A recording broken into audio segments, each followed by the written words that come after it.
बिस्मिल्लाहिर्रहमानिर्रहीम। रब्बिश्रह ली सदरी व यस्सिर ली अमरी वहलुल उक़दतम मिन लिसानी यफ़क़हू क़ौली। आज हम अरबिक व्याकरण को हिंदी भाषा में सीखेंगे।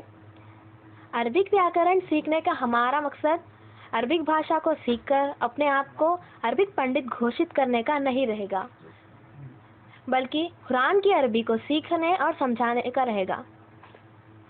कुरान अल्लाह की तरफ से हमारे तरफ एक संदेश है। क्योंकि कुरान अरबी में है, तो कुरान की अरबी को सीखने के लिए हमें अरबिक व्याकरण आना बहुत आवश्यक है। तो हम अरबिक व्याकरण को सीख लेंगे तो कुरान सीखना हमारे लिए आसान हो जाएगा। जैसा कि हम जानते हैं, किसी भी भाषा को सीखने के लिए उसके अक्षर सीखना आवश्यक होता है। हम सब जानते हैं, इंग्लिश में हमारे पास 26 अल्फ़ाबेट्स होते हैं। ठीक उसी तरह अरबी में हमारे पास 28 और 29 अल्फ़ाबेट्स होते हैं। अलीफ, बा, ता,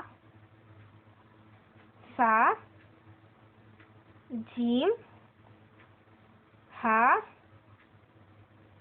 खा, दाल, जाल, रा, जा, सीन, शीन, फाद, वाद, वा, वा, आइन, गैन, फा, खाफ, काफ, लाम, मीम, नून, वौ, हा और ये या।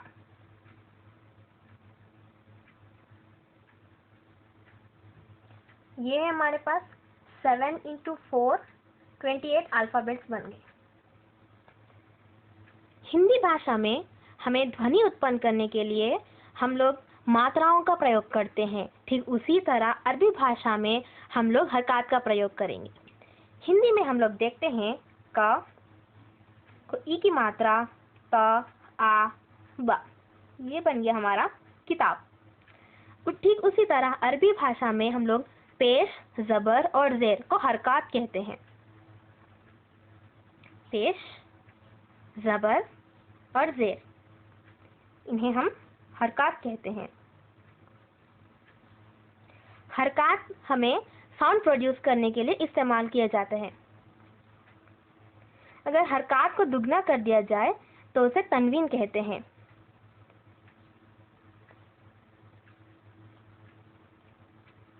इसे हम तनवीन कहते हैं।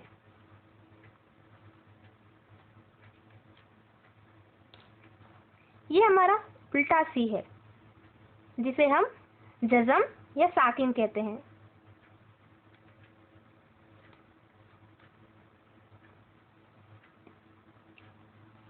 ये बिल्कुल हमारे हलंत की तरह प्रयोग किया जाता है। जिस तरह हम लोग हिंदी भाषा में हलंत का प्रयोग करते हैं, ठीक उसी तरह हम अरबी भाषा में जज़म का प्रयोग करते हैं। अरबिक भाषा में 85% वर्ड्स इस हालत में पाई जाती हैं, जो कि डबल पेश के साथ होती हैं। हम देखते हैं कि किसी भी अक्षरों को जोड़ने से हमारा शब्द बन जाता है। जैसे मैंने हिंदी में क, ता, आ, बा इन शब्दों को जोड़कर और उन्हें कुछ मात्राएं दे देकर किताब शब्द बना दिया था। ठीक उसी तरह अब मैं अरबी में भी कुछ अक्षरों को चुनूंगी और उनसे शब्द बनाऊंगी। काफ, ता, अलीफ और बा। यहाँ पर भी मैं ठीक उसी तरह काफ, ता, अलीफ और बा लेकर मैं यहाँ मेरा किताब बनाऊंगी। लेकिन ये है हमारा सिर्फ किताब, ये अरबी भाषा का किताब नहीं है। इस किताब को हमें अरबी वाला किताब बनाने के लिए उन्हें हरकत देना पड़ता है या तनवीन देना पड़ता है। या अरबी भाषा में जैसे हमने देखा कि 85% शब्द इस हालत में पाए जाते हैं। तो ये का, ज़ेर की, ता, बादो पेश बुन, किताबुन, ये है अरबी भाषा का किताबुन। और एक उदाहरण मैं देखती हूँ। ये अलीफ, नून, सीन, अलीफ और नून,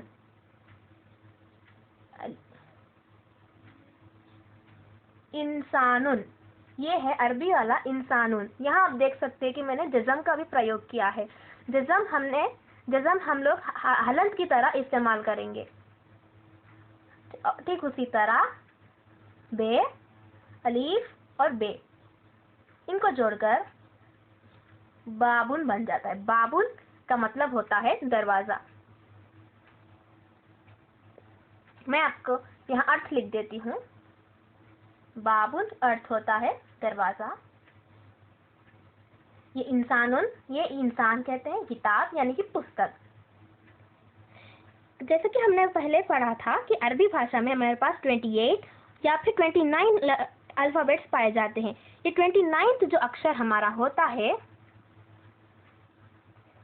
ये अलीफ के ऊपर हरकत यानी कि पेश, अलीफ के ऊपर जबर या फिर अलीफ के नीचे जेर, इन्हें हम हमजा कहते हैं। इसे मैं लिख दे रही हूँ, इसे हम हमजा कहते हैं। अलीफ के ऊपर हरकत देंगे तो वो हमजा बन जाएगा। किसी भी भाषा में शब्द दो तरीके के होते हैं।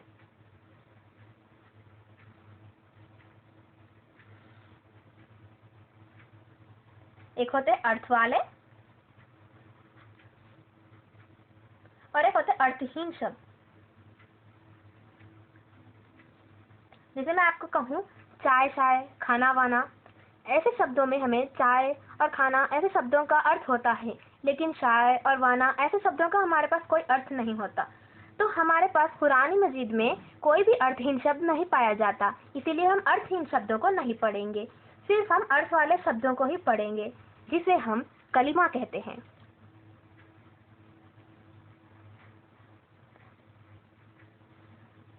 अर्थ वाले शब्दों को हम कलिमा कहते हैं।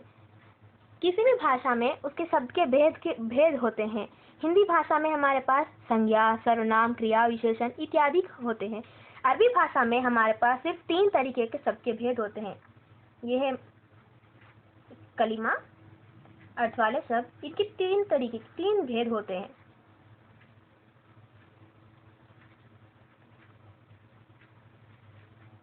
एक होता है इस्म, एक होता है फेल और एक होता है हर्फ।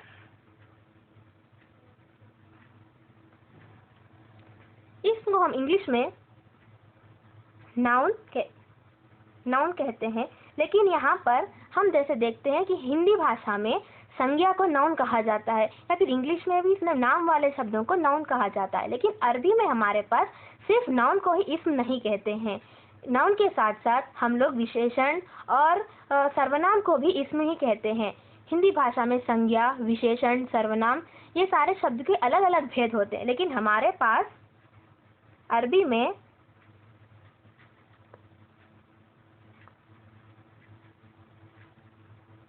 मैं यहाँ लिख देती हूँ संज्ञा को, विशेषण को और सर्वनाम को, इन सारे शब्दों को इस्म कहते हैं। बस हमें इतना याद रखना है, किसी भी चीज का नाम हो तो वो इस्म होगा। जैसे हम देखते हैं नाम राजू, राघव, ये सारे लड़कों के नाम हैं, ये हमारे संज्ञा में आ जाते हैं। विशेषण यानी किसी भी विशेषता का नाम होता है, जैसे काला, गोरा, ये है तो विशेषण ही, लेकिन ये भी किसी चीज का नाम ही होते हैं, इसीलिए हम अरबी भाषा में इसे इस्म कहते हैं।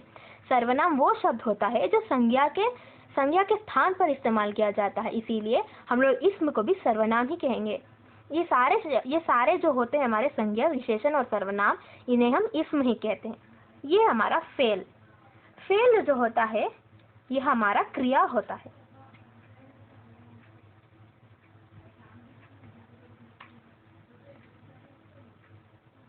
क्रिया जो होते हैं ये काम वाले शब्द होते हैं, जैसे खेलना, कूदना, पढ़ना, लिखना इत्यादि। क्रिया में हम लोग भूतकाल, वर्तमान काल और भविष्य काल को देखते हैं, इसके बारे में हम आगे देखेंगे। हर्फ जो होता है ये पार्टिकल होता है। ये यूँ समझिए ये हमारा कुछ अव्यय जैसा होता है, इसके बारे में हम बाद में देखते हैं। तो ठीक है,